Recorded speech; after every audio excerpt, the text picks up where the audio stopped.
Salam and welcome, everyone. Thanks for tuning in. This is Quran Conversations, the podcast for anyone who wants to unlock the meaning and healing powers of the Quran. I'm your host, Dalia Mogahed. I'm an author, researcher, and a student of the Quran. I'll be in conversation with one of my dearest teachers, Imam Muhammad Majid, a scholar of the Quran and longtime family counselor and congregational leader. In today's episode, we explore the verses of Surah Yusuf dealing with boundaries, jealousy, and the power of identity. For more spiritual insights, follow me on Instagram at Dalia Mogahed. We pray this podcast inspires your own reflective journey with the Quran. Stay till the end for this week's reflective prompt. With no further ado, let's get into the episode. Assalamu alaikum and welcome back to Quran Conversations. I am your host, Dalia Mogahed, and with me is my dear teacher, Sheikh Muhammad Majid. We ended our last episode with Ayah 4, where Yusuf alayhi salam was sharing his dream with his father. And today we're going to start with Ayah 5, where his father responds. And I will turn it over to Imam Majid to start us off and also read the first surah, the first ayah of this section. Thank you so much, Dalia. Being in a conversation with you about this beautiful surah, Surah Yusuf. There's so much in it that we can learn from this beautiful journey of Yusuf alayhi salam that Allah relate to us. Yes, we are in the ayah number 5. أعوذ بالله من الشيطان الرجيم. قال يا بني لا تقصص رؤياك على إخوتك فيكيدوا لك كيدا إن الشيطان للإنسان عدو مبين. He said, O my son, do not relate your vision to your brothers, lest they devise a plan against you. Surely Satan is an open enemy to man. This verse is incredibly important for so many reasons. And I wanted to just start by sharing that many times I'm asked in different events, if I'm speaking, about what to do when there's a family member that is jealous of you or wishes you harm or is toxic in some way, maybe even abusive, verbally abusive.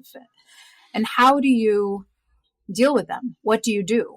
And this ayah is very instructive in terms of the importance of boundaries with family members that are harmful to you. Yeah. MashaAllah. What you just said is something very important, that in life you have struggles in many ways. Life meant to be full of struggles. Allah said in Quran, لَقَدْ خَلَقْنَا الْإِنسَانَ فِي كَبَدٍ. But also in your life you have dreams, you have ambitions and so forth, and they don't come easy. And therefore you have some people who are really encouraging you to do good, and some people want to put you down. Yeah.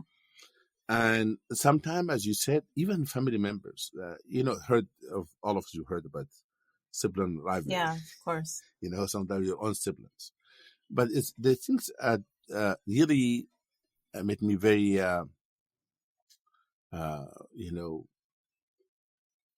comfortable with discussing family affairs is Surah Yusuf. Like sometimes people, they don't want to talk about their own family dynamic, and they think that they pretend to have a perfect family, and sometimes when you read the Quran, you realize that the Sahaba, the prophets, and everyone, they have normal life with the struggle of their own brothers and sisters and their own spouses and so on. They have a real struggle in life.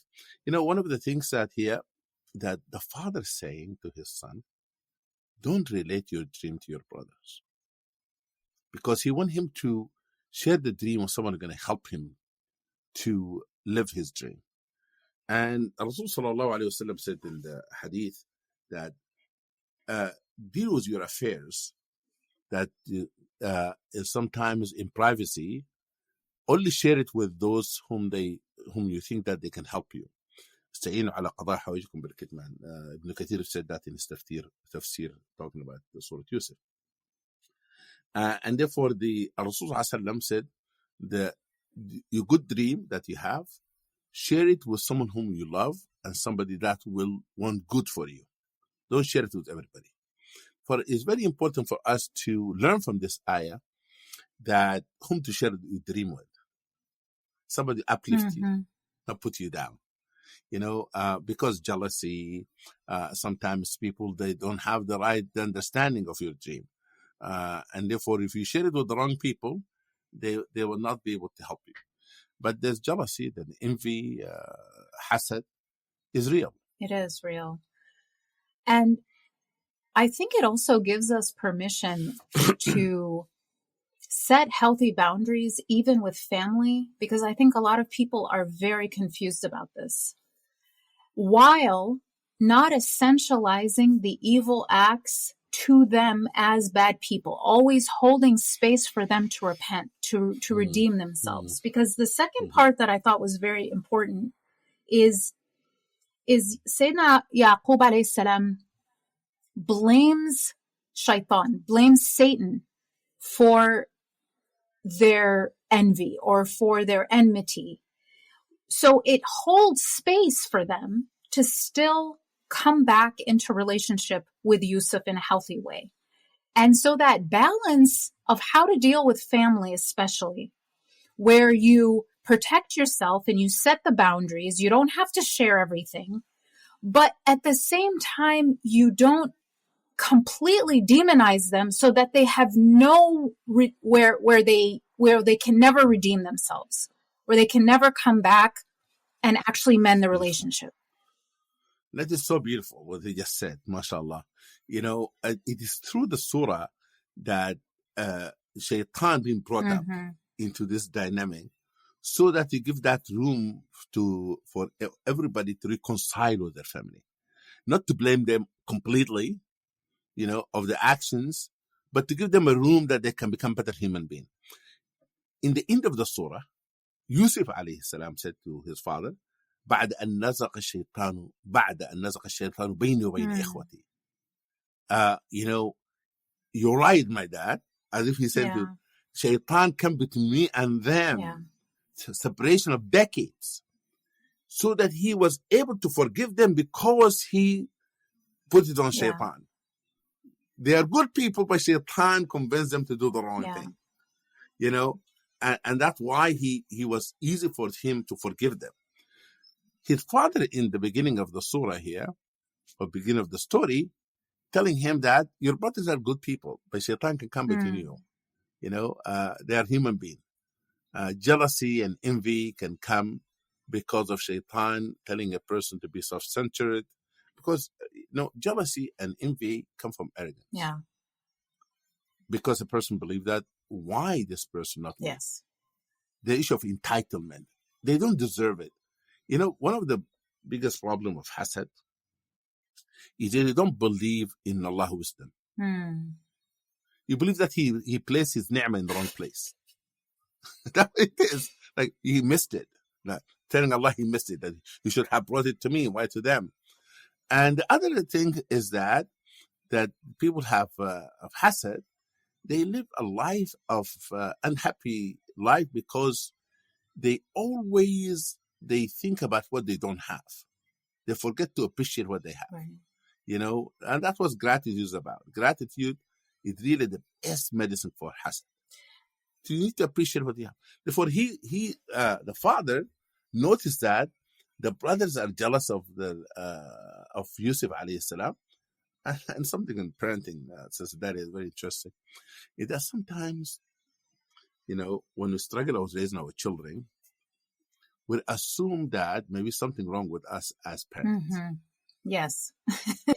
And this Yaqub was a prophet of Allah. Yeah. And he says, I know my other son are troublemakers. Yeah. And they navigating this very carefully. He said, okay, it's a good dream, but don't tell your brothers. because he have to balance this parenting, and navigating personalities of his own children, managing personality of his own children. For some time, parents blame themselves, says, okay, why are my children like that? Why they're not like loving to one another? Why they're not this and that? Yaqub said, a shaitan come between your own children. Yeah. But this idea of not blaming parents for their children not being perfect is incredibly important. I want to underline it 100 times, because people both take way too much credit when their kids on the outside look perfect. They think it's all them. And at the same time, we put so much blame on parents who may have just done everything they could. They did their best. And sometimes children are their own being, and they have their own path. The other point that I thought was really important is that he was very honest with himself about the reality of his family. He wasn't in denial. He wasn't delusional. He wasn't saying, oh no, everyone's perfect. Everything's great. My kids are perfect. They can do no wrong. He was very genuine, very insightful, and wasn't, trying to pretend this outside, when we pretend that our families are perfect, when we actually convince ourselves nothing's wrong, that all our children are angels. This is something that he's modeling for us, that no, it's okay. We can actually know what's wrong. If there's an issue with our family, that some of our children are struggling with some things, we need to know that, and it's okay. Absolutely. And not only that, individualizing raising of children. Not every child is the same. You could have said, you know what, in the dinner table today, tell them about the dream. No, that's not the right idea. He said to him, just keep it between you and I. Sometimes you might have a private conversation with one of your children. The other children don't need to know about it. That's an incredibly important point. Even if they're fine together, they're not, jealous or hateful. Not every conversation needs to be public. Especially when you're speaking about something sensitive, your child may be embarrassed, and it is his brother or sister, but still, that privacy and respecting their sense of privacy is incredibly important. Not making everything public or having this overly unrealistic utopian view where it's like, oh, that's your brother, he loves you, tell him everything. When you're not realistic and you're not emotionally intelligent and individualizing, you can really cause a great deal of harm. Absolutely. Now, the next ayah, I really want to spend time on it, because I think it holds so many lessons. So let's go ahead and dig in. Bismillah.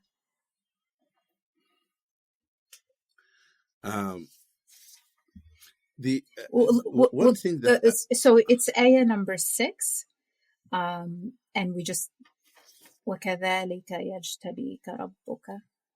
نعم. I just wanted to say that we just need to remind everybody that Yusuf alayhi salam, his expertise would be interpreting dreams. And as you hear and see, listen to this story, you have to ask yourself how much of this dream Allah subhanahu wa ta'ala interpreted kept from Yusuf alayhi salam himself. And I'd like to say that the father felt this is a good dream. Now the brothers should not share it with the brothers. Maybe Yusuf alayhi salam would ask himself, what is this about? There's something big here, but he couldn't understand it at the time. He couldn't understand what it is. I just want people to continue to think like that as we Allah subhanahu wa ta'ala made him be able to do ta'wil of hadith in this ayah. Ijtiba here, Allah subhanahu wa ta'ala have chosen him to be expert in interpreting of dreams. But Allah subhanahu wa ta'ala telling us that he will not be able to interpret his dream until he living his dream. يعلمكم من تأويل الأحاديث. That he's going to teach you تأويل الأحاديث, meaning the interpretation of dreams. And Yusuf alayhi salam, but he doesn't, he could have said, I know that's exactly what about. Maybe we're going to take 30 years. Then we're going to have this ride. We're going to go this way, this place, and blah, blah, blah, blah. When I was, in the slavery, I know it is temporary because I'm going to become in charge of Egypt. It was not like that. He couldn't interpret his own dream. You can read the English, inshallah. Can you first read the Arabic? Yeah, I will have you to read the Arabic. Oh, you want me to read the Arabic? Yeah. بسم الله الرحمن الرحيم. وكذلك يجتبيك ربك ويعلمك من تأويل الأحاديث ويتم نعمته عليك وعلى آل يعقوب كما أتمها على أبويك من قبل إبراهيم وإسحاق إن ربك عليم حكيم. And thus will your Lord choose you and teach you the interpretation of sayings or of dreams, and make his favor complete on you and on the children of Yaqub, as he made it complete before you on your fathers, Ibrahim, Ishaq. Surely your Lord is knowing and wise. Yeah. It's very interesting what you said about that he could interpret every dream but his own. He did not know how his life would turn out, even though all the other dreams, he told them in perfect clarity. This is going to happen, then this is going to happen, and this is going to happen. But with his own dream, he didn't know the answer. And while Yaqub, his father, alayhi salam, knew it meant he was being chosen in some way, that it meant there was a specialness to him, he didn't know the exact events that would come to pass. The other thing, just before we dive into his exact words, it's important to know that sometimes even fathers are jealous of their children. That this dream, it of course shows that Yusuf is special, that he's being chosen by Allah, that he might even be surpassing his father in some way. And instead of feeling some jealousy because of it, he's filled with joy. He's happy for his child. He wants his child to be reassured by this dream. It is interesting that that Yusuf alayhi salam, Allah subhanahu wa ta'ala said to him, you're going to have this ability to interpret the dreams because Allah wants to bestow his favor upon you, as he bestowed it upon your fathers. And then he talked about Ibrahim alayhi salam. He prepared him. This dream does not come easy. The Ibrahim alayhi salam was thrown into the fire. Right. Was his own father turned against him. Beautifully what he just said. That his own family, his own father went against him. He has to leave the land. He left Iraq, fleeing from the harm that was done by his own family to him. Your own father, Yusuf, Ibrahim, he didn't have it easy. And then it talks about Ibrahim alayhi salam has to in Egypt, in Mecca, and the struggle of his other uncle of his, Ismail, was willing to give his life. Therefore, he gave him a legacy of a family that struggled. Yeah. But Allah called it, He perfect his favor. He has bestowed His favor upon them. The favor does not come easy. When Allah subhanahu wa ta'ala have chosen you to become a wali of His, it's not going to be free, right? And therefore, He said to him, I give you this ability to interpret dreams, but you're going to live your dream. And He said to him, Allah Alim Hakim. There's two names He used of Allah, Alim and Hakim. He knows everything. He knows what happened to your fathers. When that was happening to them, they didn't know what the outcome will be. They didn't know what the end of journey looked like. As how people said, tawakkul is for you to move into the ladder without knowing the end of it. Yeah. Yes, with Allah subhanahu wa ta'ala. And for me, it is in the elif of the surah to say to us, Allah told him that this is a ni'mah, but the ni'mah comes with a test. As it come upon your fathers before, it comes with a test, but you have to know Allah knows everything. It's all-knowing, and He's wise, Hakim. There's nothing going to happen to you out of place. All of this is a step toward the interpretation of your dream, the living your dream. For the ilm and hikmah, that He knows whatever going to happen to you, and His hikmah, He putting you in the right place at the right time. Even every struggle of yours going to bring the best out of you. Therefore, it is a very interesting introduction. It's a very loaded verse. And each one of his forefathers, they didn't have it easy. And Allah called it ni'mah. That you can say, what ni'mah is that after that being thrown into the well and being sold into slavery? But all of this ni'mah. The test of life is ni'mah. Like Ibn Ata said, rahimahullah, ربما أعطاك فحرمك ربما حرمك فأعطاك. He might give you to deprive you, He might deprive to give you. That's a very important aspect of it. That is that to think about the gift of test. There's a gift of test. It is interesting. I was making sure, by the way, that there's different riwayas in deciding this surah, but we're not going to go to that. Let's just continue.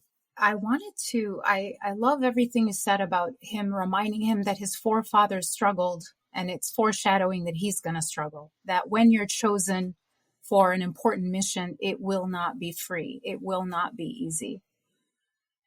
The other dimension of recounting his forefathers is also reminding him who he is and where he comes from. And solidifying, grounding his identity in this reality, because our identities, how we think of ourselves, is one of the most powerful determinants of our behavior. And this is according to very extensive research. In fact, in the science of persuasion, people are so desperate to be consistent with who they think they are, and that could be good or bad, that you can get them to do things by convincing them that this is who they are. And so he was about to be, we know this, he was about to be sold into slavery.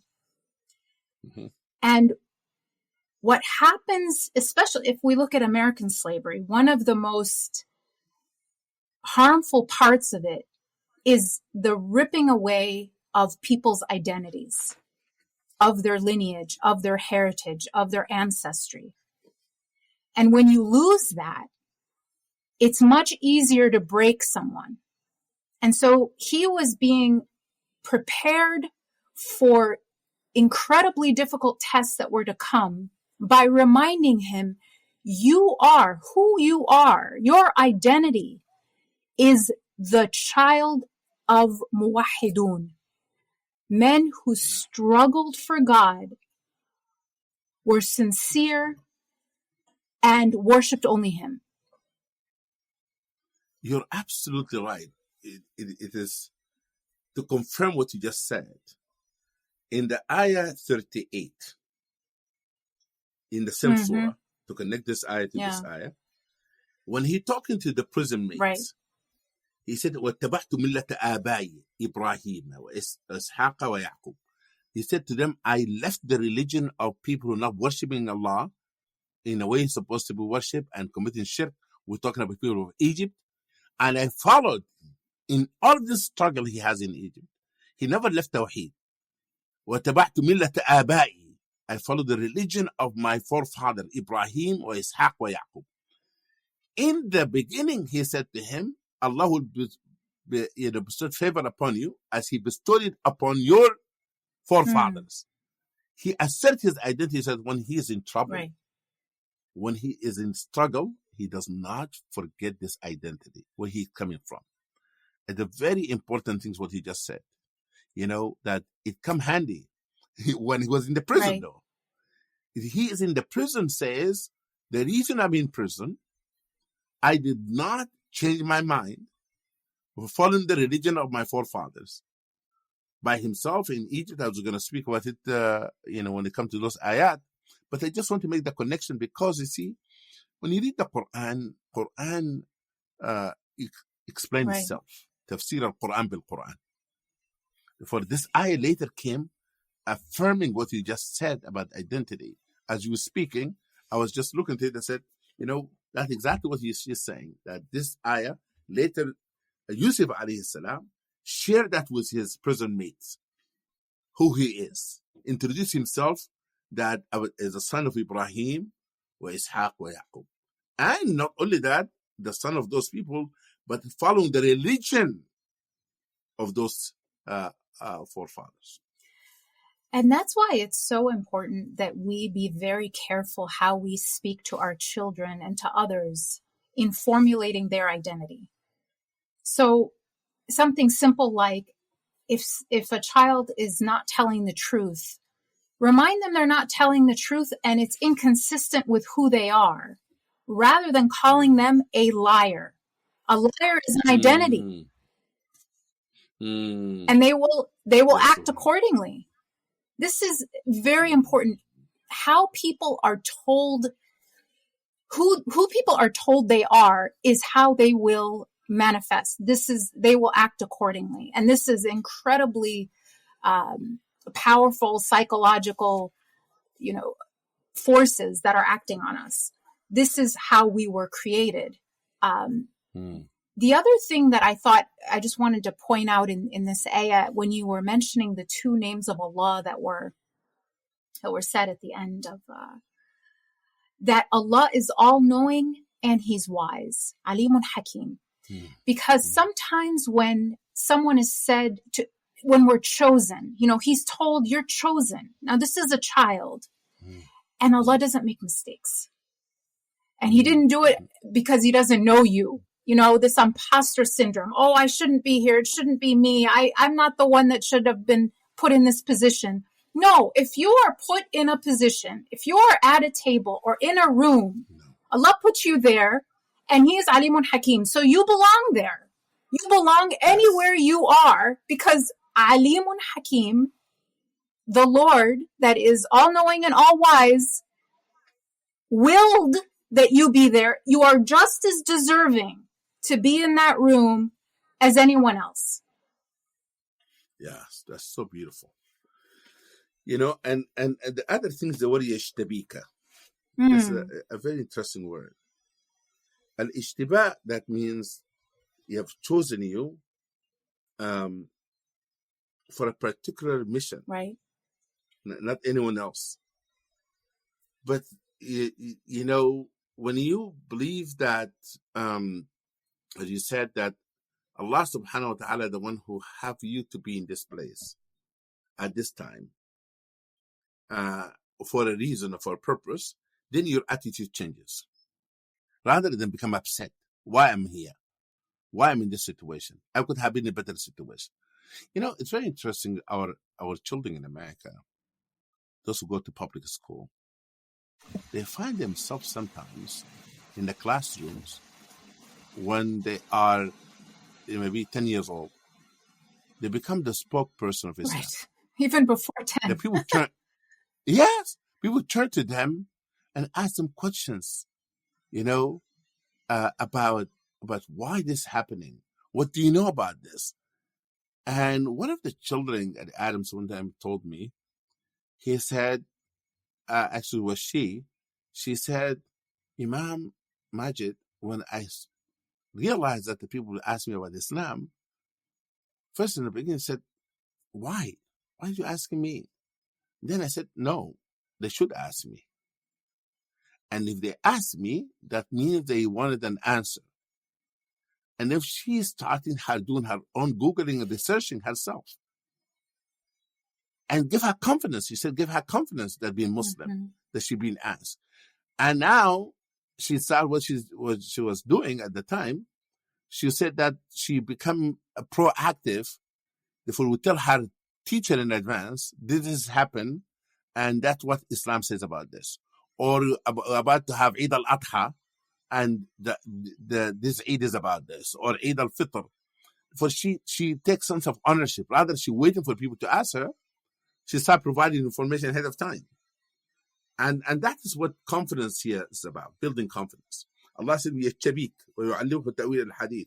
And don't forget where you're coming from. And you have to know, as Allah Alim Hakim. All of this, it is building confidence on Yusuf, the young Yusuf, alayhi salam, to prepare him to become in charge of the land. But it begins there. Start there. So that when he faces the struggle, he comes to know that. All of this things of identity that they just mentioned.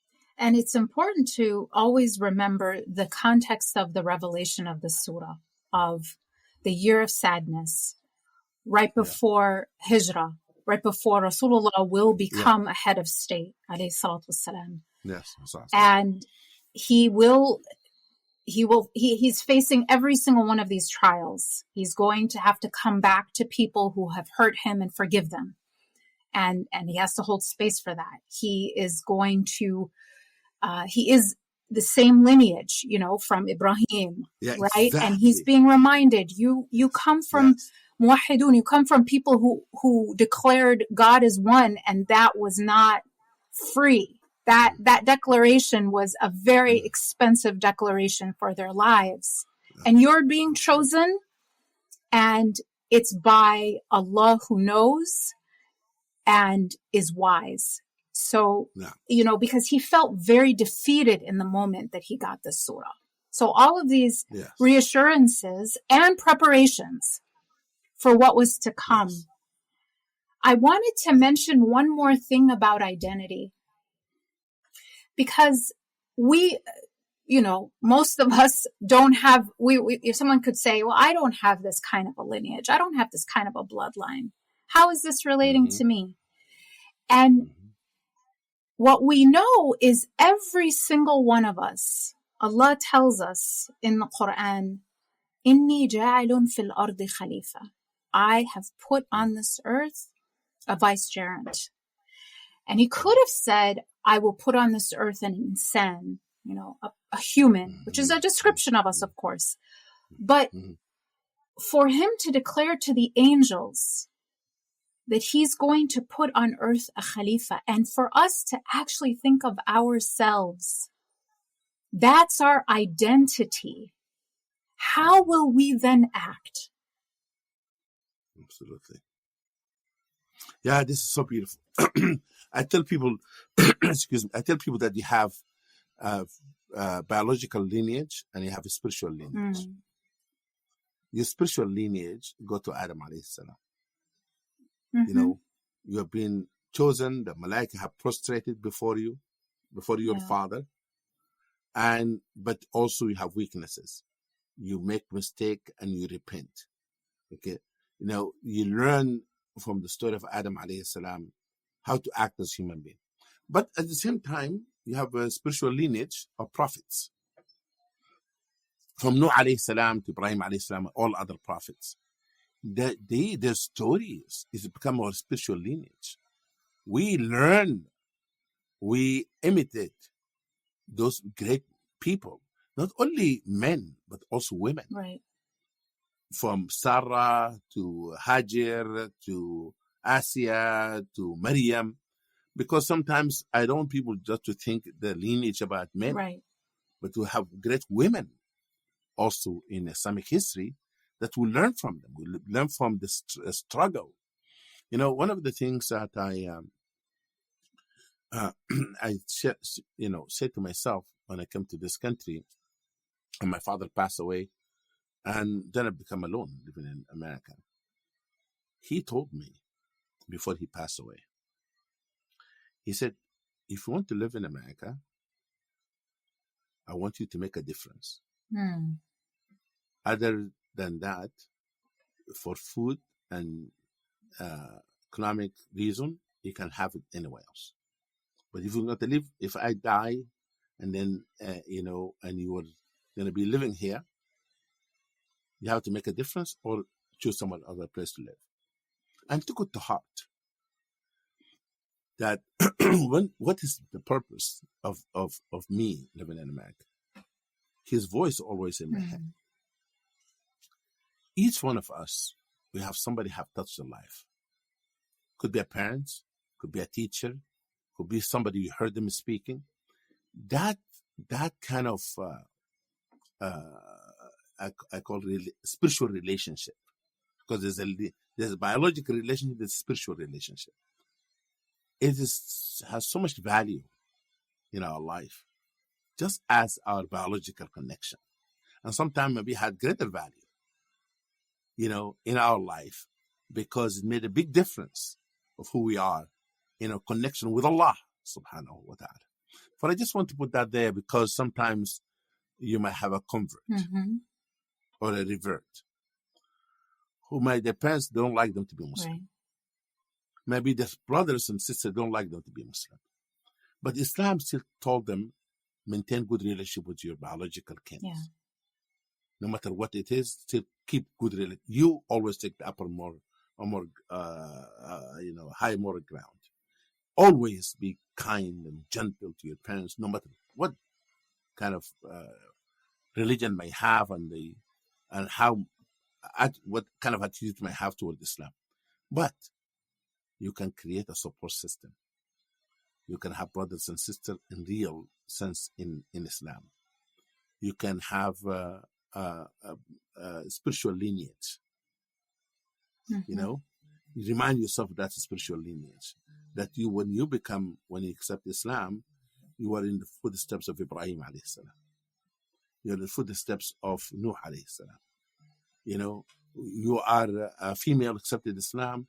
You are connected to Asiya alayhi salam. You're connected to Maryam alayhi salam. Therefore, you have to have that kind of understanding that where you come from, you reassert your identity in the spiritual sense. To look to our spiritual ancestors. Exactly. To formulate our own identity. Absolutely. Absolutely. I'm going to move to ayah number 7.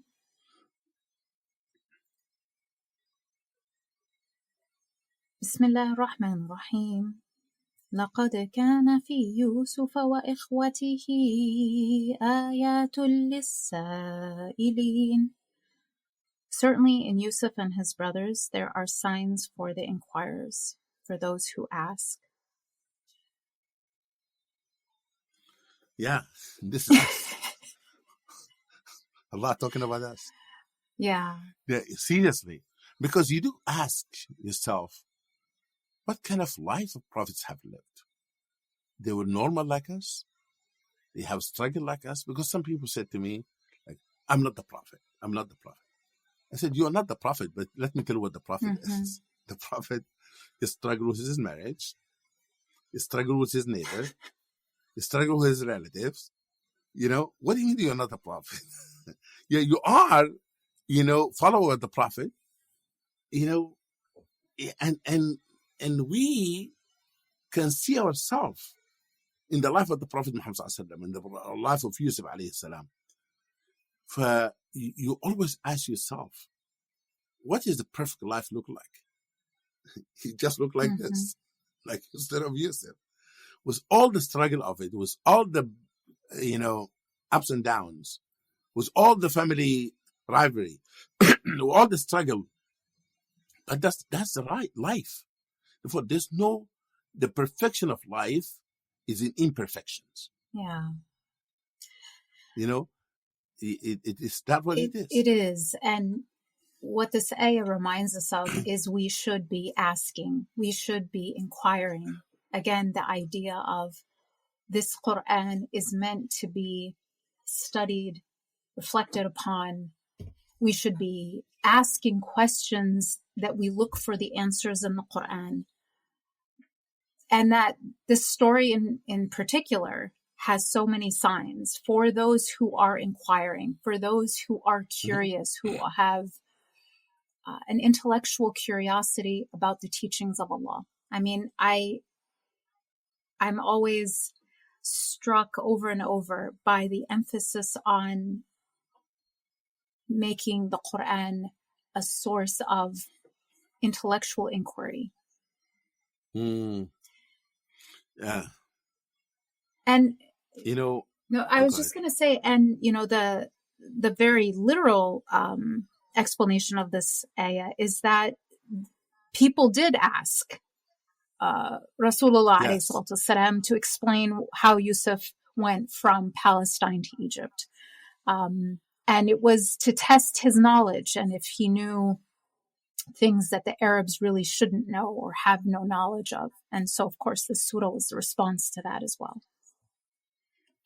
Yeah, and Imam al-Tabari saying that in his tafsir, he said Allah revealed this surah in the Quran so that to give comfort to Rasul sallallahu alaihi wasallam and to tell him that your relatives, your kinship, and so forth, they may give you a hard time that give to Yusuf alayhi salam, and also it might have you wonder what happened to you. Yeah. Not only about the question about what happened to Yusuf, but it's like what are you going through in life? Ayatul Sa'ilin. Why me? That question. Beautiful. Yeah. Why me? If we why you, I'm going to tell you that what happened to the most handsome man walk on earth, the lineage of prophets, and he has it all. It still didn't happen to him. Because Allah said to him, this happened to you so I can give you something better. يَجْتَبِيكَ رَبُّكَ. Allah have chosen you. And Allah subhanahu wa ta'ala, in many verses that in this surah, use the word makkanna. We have established Yusuf in the land. Makkanna li Yusuf. This time came that having him to be established in the land, it took a lot of struggle. But when you say, why me? We don't understand the wisdom. He said, oh Allah, I trust you as Yusuf alayhi salam trusted you with his life. I don't know how this is going to end up. I'm going to do my best. I will have perseverance. I will have patience. I will become consistent. I'm not going to give up. I will continue to be muhsin, as this is one of the description of Yusuf alayhi salam, this surah, that he always God conscious. This is one of the most actually dominant name of his description of him in this surah is Min al-Muhsinin. We're going to see that repeated so many times. Therefore, this state of ihsan of Yusuf alayhi salam made him be able to overcome and cope with all the problems that he faces in life. For if you ask yourself, why me? In the story of Yusuf have comfort. That kind of Yusuf, not only that would ask about Yusuf, but they ask, why me? Wow, yeah. SubhanAllah, I love that. I love that connection. So next is the point of view of his brothers. Now they are emerging as characters in the story, and we're getting to know them. We're meeting them for the first time in Ayah 10. Yeah. Do you want to read this one? No, I wanted, because I wanted to make sure that people understand that women can read the Arabic and the English, Yes. and the Quran. Indeed. That is not, yeah. Indeed. Yeah. Go ahead. بسم الله الرحمن الرحيم. قال قائل. Oh, sorry, I'm in the wrong one. بسم الله.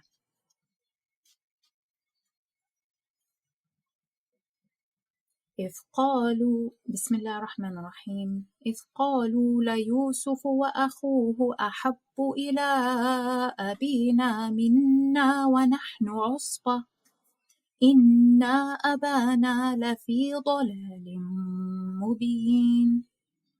When they said, certainly Yusuf and his brother are dearer to our father than we are, though we are a stronger group.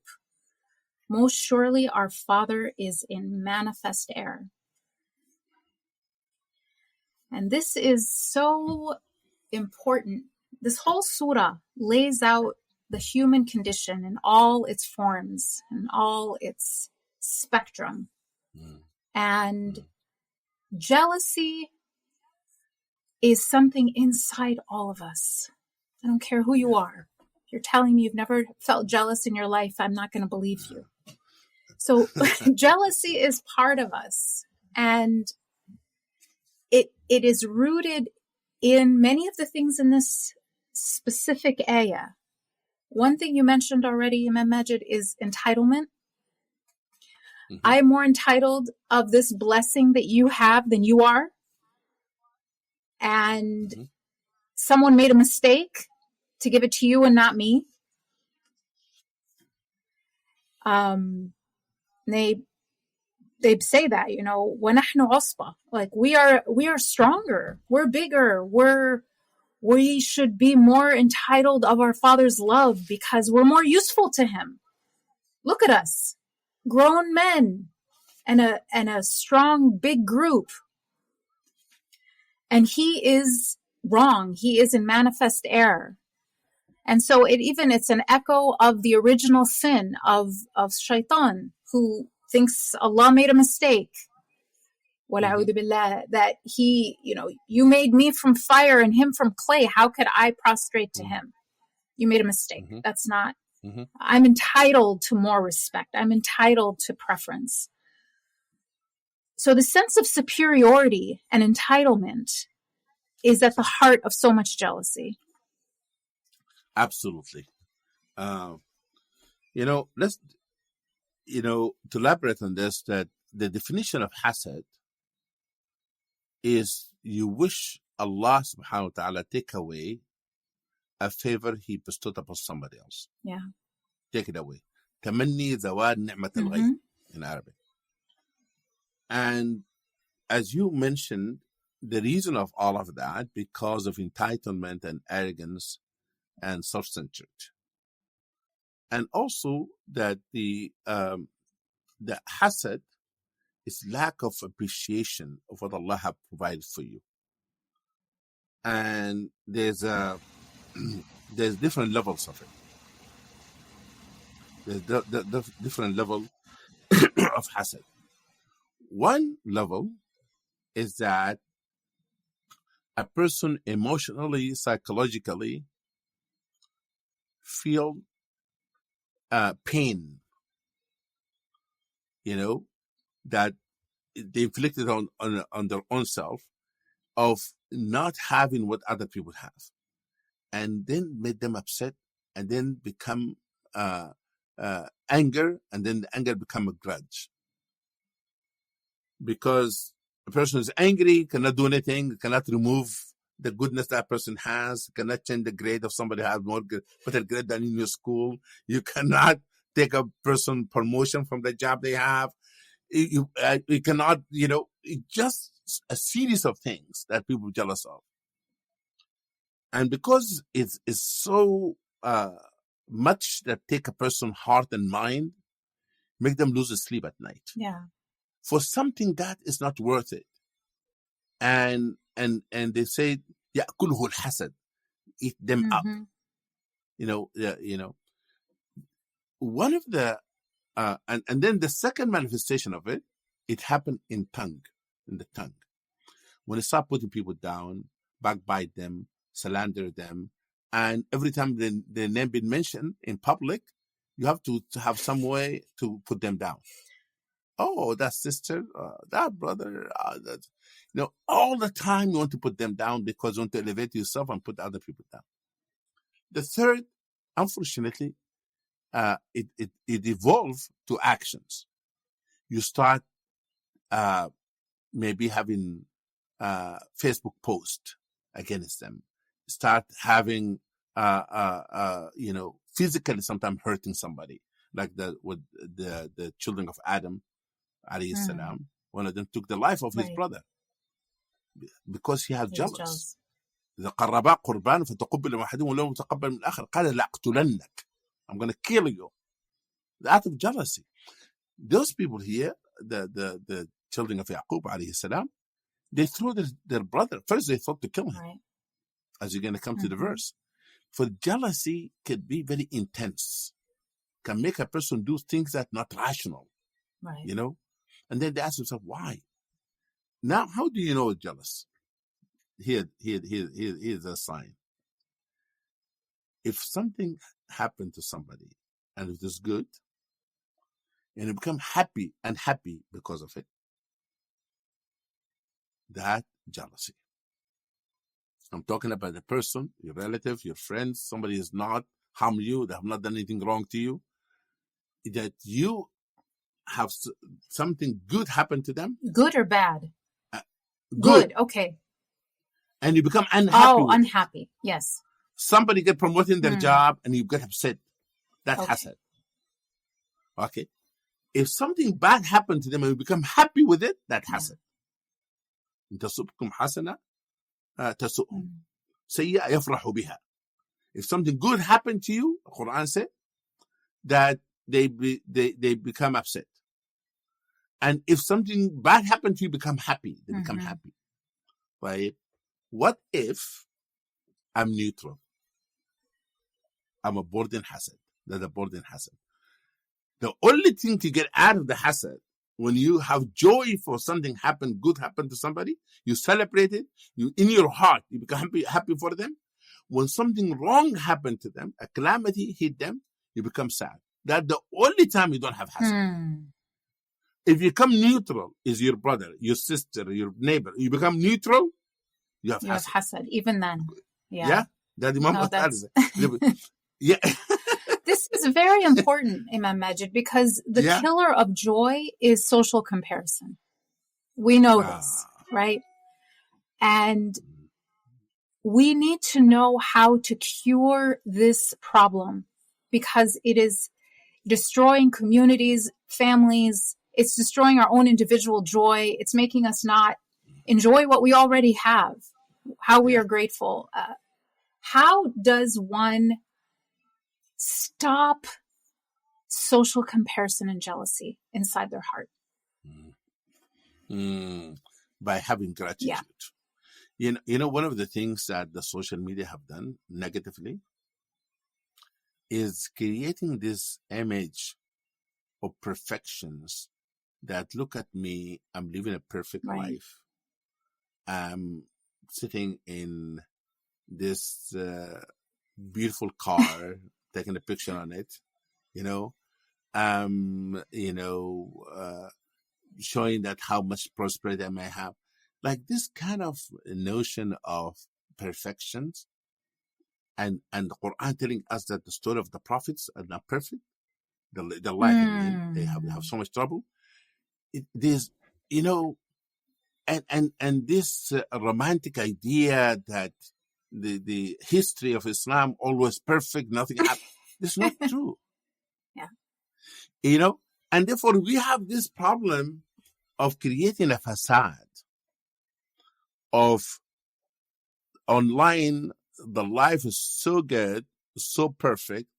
Like one of the actresses, she said, while my picture was on the magazine, cover of magazine, and in the subway and metro and buses with diamond and perfume, I was crying in the darkness of my room, Yeah. and struggling with addiction and so forth. She said, don't see the facade and you see that everyone that have trouble-free life.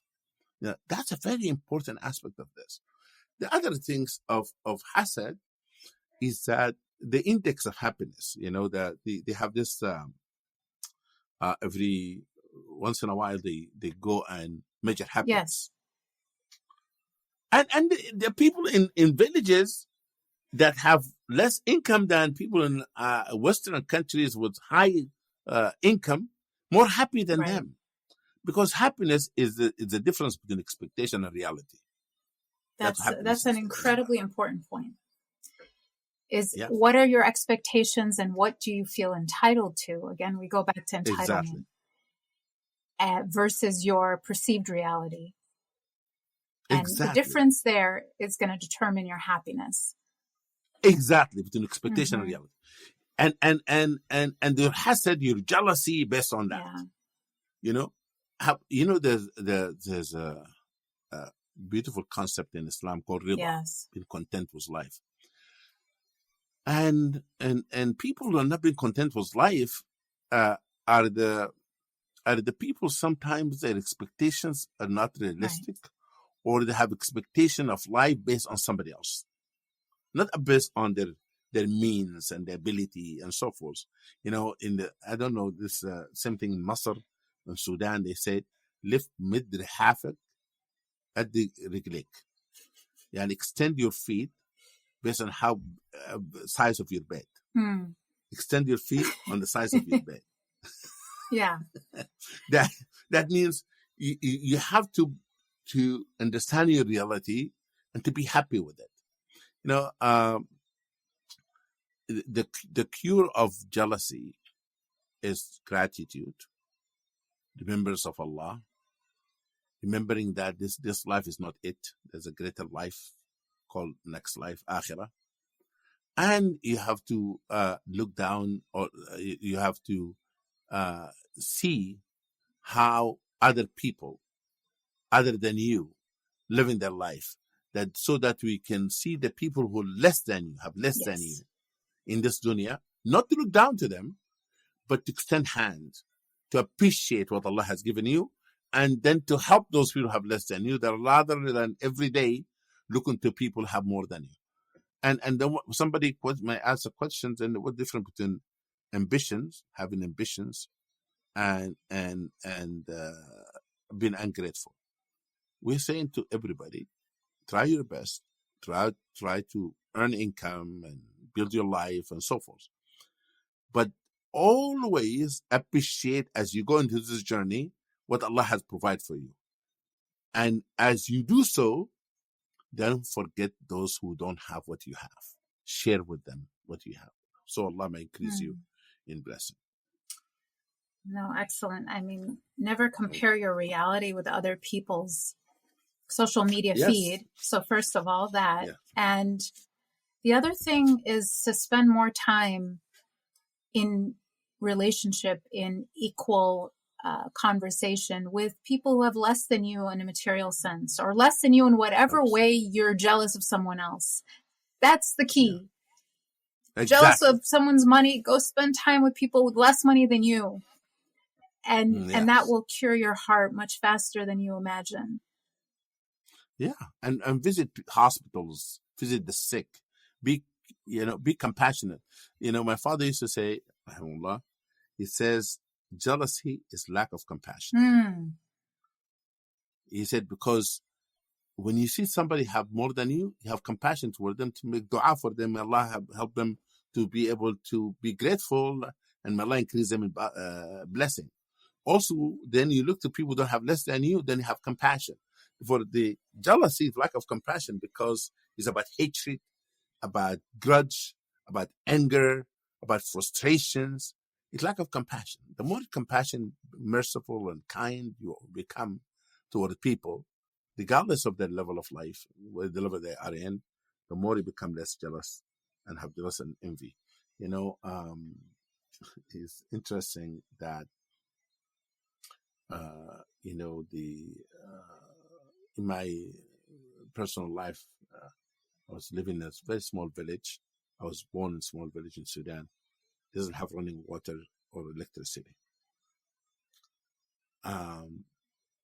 The people of the city used to joke when people come from the village, says, "Don't you wish you're living here?" And my grandmother used to say, "No, I don't wish to live in the city." They said, "Why? You have running water and hot shower." We don't have hot shower, but running water. Yeah, we didn't learn to hot shower unless you come to the West first, because it doesn't have automatically in Sudan. Therefore, she said no. She said to them, "How many times that you go to bed and you worry free?" She said, "I'm, in a village, I'm worried free, like less stress." And it's true, by the way. You don't stuck in traffic. You don't have all this noise. Yeah. Therefore, she found a joy being in a village with no running water, no electricity. Yeah. Because of the simple life she was living. Yeah. I know that we exceeded the hour. No, that's okay. I wanted to we'll stay on for just a few more minutes. I just wanted to talk about one other thing with this ayah that I think is very important. And that is Yusuf's brothers' intent is actually very pure. They want their father's love. What's more pure than wanting your father's love and attention? This is very understandable, and it's not even like they were running after money. But while the intention might have been pure, because sometimes people are jealous of other people's ability to do dawah or something very good. We should all want to do that. But the problem is that they were willing to take the wrong process to fulfill this outcome. That is so beautiful. Absolutely. Absolutely. I'm so glad you mentioned that, because, sometimes you might have good intention, but wrong means. Absolutely. Yeah. Sometimes people with good intention create so much chaos. Yes. Good intention created chaos. You're absolutely right. That how do you fulfill intention in a means and ways that Allah make it permissible? Right. That don't be Machiavelli with all means necessary. You have to do the means that acceptable. They said the end justify the means. You don't have that. And actually, by the way, did they receive that love, or they receive a father that crying all the time and sad and distracted and so forth? Just like a child wants to draw attention of their parents. The person not paying attention to them. Sometimes they break stuff. Yes, that's right. And then they find the parents getting upset and cleaning and so not paying attention to them. They go more distracted. Yeah. They use the wrong means to draw the attention of their parents. It's not enough that your intention is pure. You have to. And by the way, since you mentioned that, was that a reality that Yaqub alayhi salam was less loving to them, or their perceptions? Right. Because you see, the most dangerous things in human relationship is perceptions, that you have perception that's not true about somebody. Somebody maybe corrected me if there's something wrong, and I said, he hates me. Yeah. Why jump to that conclusion? Why don't you receive it with love? There's a book called Receiving Love, written by a person not Muslim. Very interesting. That sometimes maybe he was loving them, but they couldn't receive it well, and they wanted to be loved in a particular way. Maybe because Yusuf alayhi salam spending time more with his father, you have some access. Come and spend more time with him. You cannot blame the father loving Yusuf alayhi salam where you don't spend time. Maybe Yusuf alayhi salam was taking care more of his father. Like if you have even a sibling, if you have more than one siblings, and one of the siblings call you every day and ask about you, and then you say to him, okay, or her, okay, let's go out for coffee or tea, and then somebody's other siblings see you with them in the cafe, said, oh, you never invited me to coffee or tea. You don't ask about me every day. That this person shows interest in building a relationship. I don't think Yaqub alayhi salam intentionally want to favor one of his child over the other, but they look to this as him favoring Yusuf alayhi salam. But Yusuf come and tell him his dream, share things with his father, and you are not doing that.